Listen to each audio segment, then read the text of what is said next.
enough arms, so the dad had taken advantage of a paraplegic.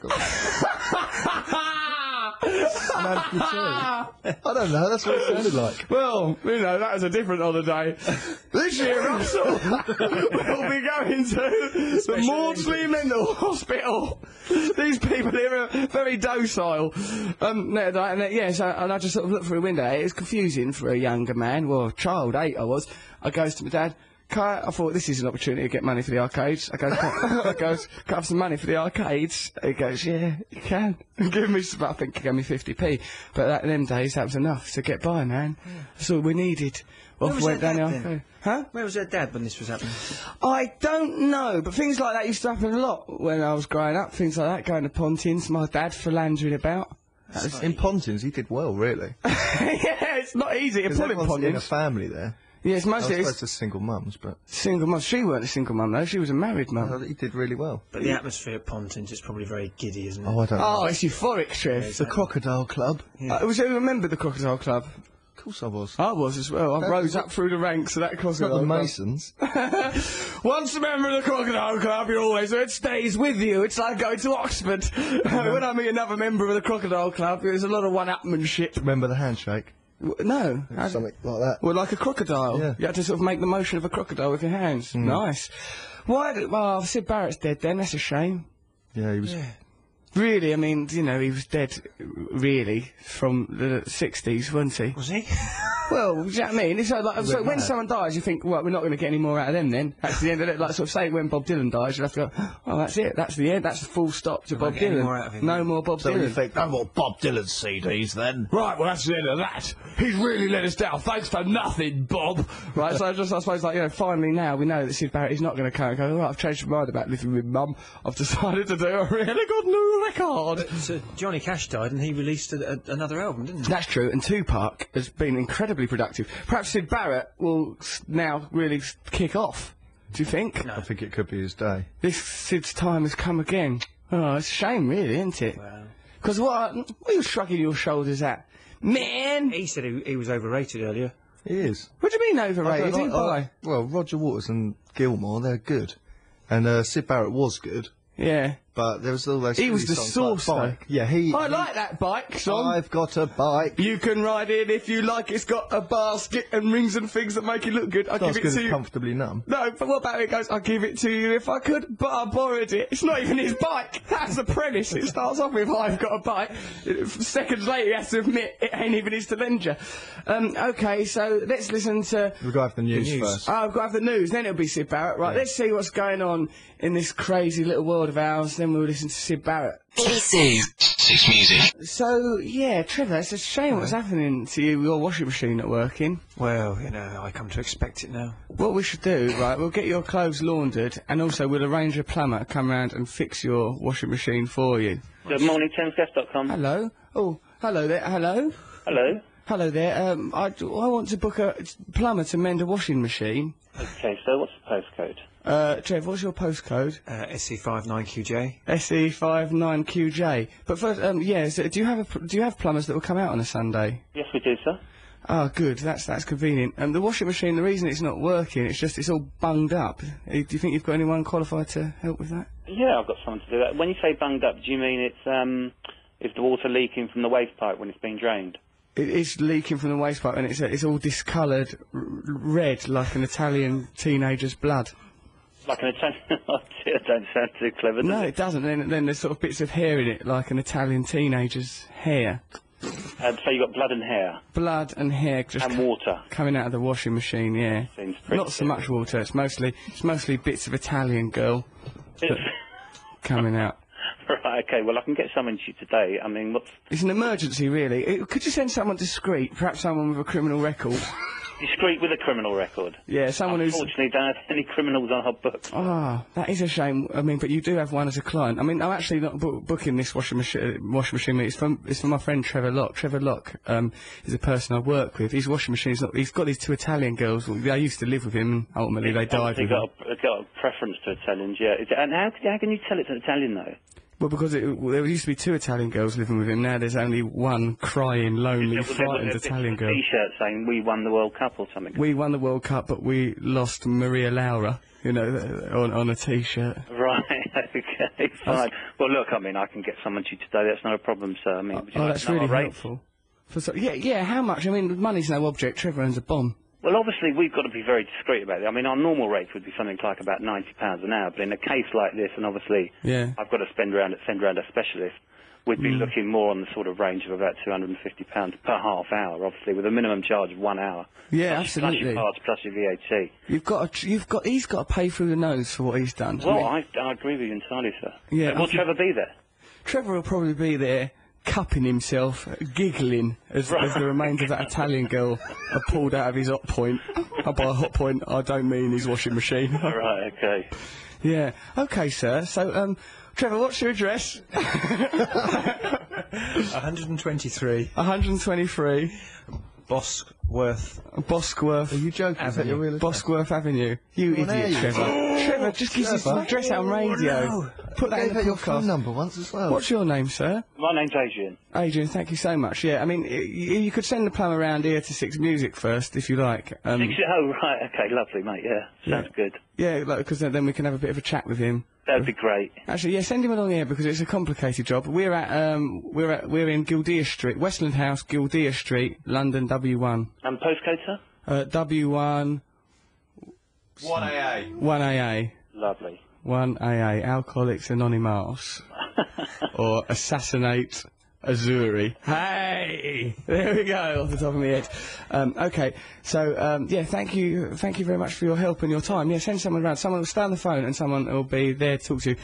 Then Trevor Locke will be around over his credit cards. Lovely. Emergency response unit on its way. Thank you. We need an emergency response unit, for God's sake. Tell them to bring some matches and some rubber gloves. No problem. Thanks a lot, mate. Thanks for your help. Cheers. Kind of us to do that for you, Trevor, isn't it? Very kind. It's your special day. Yeah. Special day I for feel Trevor. special. We love him very much. Kiss and cuddle Trevor. Give him lots of fudge. You like fudge, don't you, Trev? Here's some delicious fudge. Don't throw it at me. Don't throw it. Don't fudge. Eat it. Eat your fudge, Trevor. That's He horrible. likes fudge. Eat some delicious fudge. I got you then. that fudge. It's very special fudge. It's not Eat it massive, all up, is it? Trev. Eat all of it. I He eat one likes at some a time. fudge. Just be ungrateful. We not had to. fudge last night, didn't we? Yeah, we had some. Trevor calls it fudge. Actually, what it was a breach of our professional relationship. Let's listen to Pretty Vacant, shall we? Get us a bit more upbeat again. Finally. Finally, some good music for an effing change. That's the Sex Pistols. Listen to Russell Brand on 6 Music. I'm here with Matt Morgan. You're right there, Matt. Yeah, I enjoyed that. Bit uplifting, if anything. You're right, Trevor. Yeah. That poses a philosophical problem, doesn't it, saying that you're pretty vacant? It's like Go anything, on. as soon as you report what you are, you're not it. Because you're actually what you are is self-aware, reporting your own. It's not true. That is the problem vacancy. of language. Yes, If you yes, go, I'm sick, right? Yeah, I'm but- ill. Yeah, but then you're out of Doesn't it. You're stop well you being enough to ill. say that. Why would there be hospitals if people just had to admit they were ill and then they got better? Yeah, Trev, that's a Fudge. Eat your fudge! Eat all your some fudge. fudge! Why are you not in any fudge, Trev? Me and Matt have really gone out of our way to be kind to I'm you, eating and some you've thrown fudge. it back in our faces. all Some of the I've given our fudge. competition winners some fudge. I forgot to offer G some fudge. Would you like some fudge, G? What? Oh, yeah, this is Please. great radio. A Brilliant radio, man isn't it? offering fudge. Well, you were the one who showered strangers. me with fudge. I will shower you with more than fudge, young man, if you don't back your Thanks a lot. ideas All up. right, again. What's wrong with him? We've got a letter here from a young man. Oh, no, it's not. It's from a lady. She's called... I could replace Fix-It if I had to. His name was Savile. He's Jimmy Fix-It. Right, here, this is from Frances. She goes, Morning! I noticed you like to poke a bit of fun of Matt's way of using his review as an excuse for a date or taking out a young lady. Hang on, who is that? I know, not every week, Matthew. I think maybe to shake things up, you should choose a stranger. Is that you, Trevor? Yes. You left your phone on, have you? Yes. Why? I think it makes it feel like it's a live show. Otherwise, people could think it's. I think what it pre-recorded. makes it feel like is we've let a bungling amateur into a dominion of professionals, and that is what's happened. What are you doing in here? Eat your fudge! I'm eating my If I blinking have fudge. to tell him again, Matthew, why will he not eat his I'll fudge? force feed you that I'm fudge. eating fudge for Push crying that out loud. fudge. All the fudge. There's fudge on the floor. There's fudge everywhere! I'm eating my fudge. Why is there fudge on the floor? Have we given you everything? And how do you repay us? With fudge on the floor? Don't do that, Sam. Disgusting pig. That's not even with his mouth.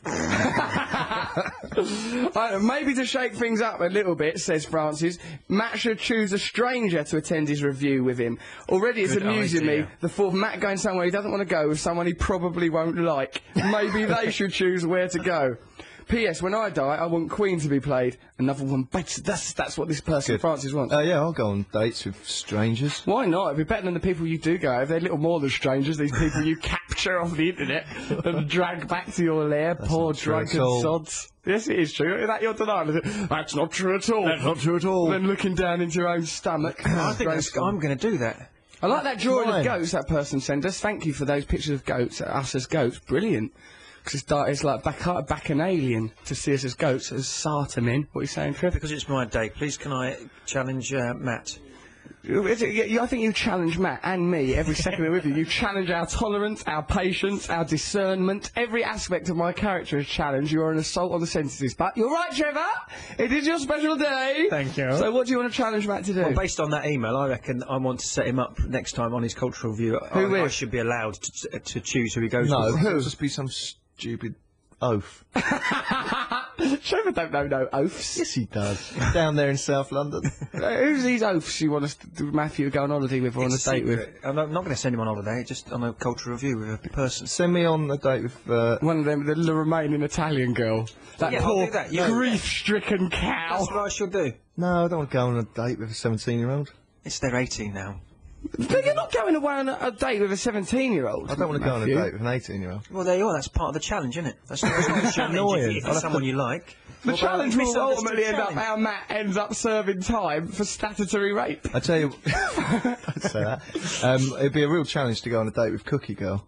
No, you're not yes, going on... it would, wouldn't it? Yeah. All right, come on. We'll do that. We'll send you on a date with Cookie Let's Girl. talk about... Imagine that. That'd be awful for me. Right, we're talking about holidays this week. Holidays. It would be so nice to have an holiday. Matt, do you remember when we went on that holiday on the Norfolk Broads? Oh... We went on holiday on the Norfolk Broads, me and Matt. This was back in the crazy days. I'd done this gig at the Astoria in London, right? Russell did the most ridiculous gig in the world and got stupidly highly paid for it. Yeah, we got 800 quid, which was a lot of money in those days. I remember thinking it was £3,000. That was how much it was in my head. Yeah, but the 800 quid in them days to us was about £3,000. That's how I remember. You've done a conversion in your mind. In the 60s? Well, it wasn't in the swinging 60s when me and Matt weren't even born yet, you twit from a petri dish. Well, right? What kind of... I mean, this is absurd. You do a gig at the Astoria, you get paid £800. But it's billionaire. Blow it all on a holiday on the Norfolk Broads. Yeah, let's go crazy. We're going to the Norfolk Broads, man. Right, it was the last minute. We said, let's go and do something. But it's funny, the gig in itself was funny. Right, we had this story. The gig was rubbish. It was good, because we remember, we got that, you made a Ouija board. This is in the days when Russell used to go, I've got a stand-up gig tonight, I need to buy some locusts, and go to he used to go to the butchers and buy pig's trotters, pig's ears, sometimes a whole pig's head. And instead of actually going, I'll write some material, he'd go, oh God, I've got a gig. I know Get what, to the butchers. He used to go to the pet shop and buy locusts, and then, because he had no material, he'd go, right, and then let a load of locusts out. So it happened all the time, and it was his crutch. If he was nervous about a stand-up gig, he thought that a load of... and it was it was madness. Why did you do that? I thought it was bringing chaos to people. We're just, right, okay, this is brilliant. We'll unleash these locusts, then we'll throw these pictures and smash up mice with hammer. Do you remember? Dead mice, they're all... Dead mice, all hurt. Except them locusts may have been hurt, but they were going to get eaten anyway. Yeah. Hold on. You liberated them. Them locusts were given a taste of freedom. To perform this act. Yeah, this got only once, so not after they'd seen me. Well, do you know what he did as well there? What? This was the gig where he took a Barbie. Can we say this? Yeah. He took a Barbie doll, put a condom on it, stuck it up his bum. You can't say that. And then he goes, you people are idiots. The idea of beauty is a myth. We're bringing our children up wrong. Put a condom on a Barbie and stuck it up his bum. And he made me dress up as someone called Ray. And you had to help get that thing up my bum. No, I didn't. Yes, you did. No, it was nothing to do with that, mate. Don't you think he's drawing a hand, trying to draw an imaginary line I under didn't that help issue? with that. I was cheering you on inside. But literally inside. The old woman who swallowed a fly. Inside was where I needed the cheering. I was up there pulling her hair. No.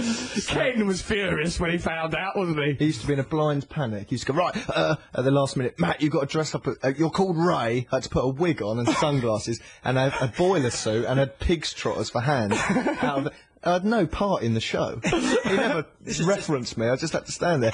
And then, ridiculously, he stuck the Barbie doll up his bum, and the whole audience was stunned into like, what the hell is this man doing?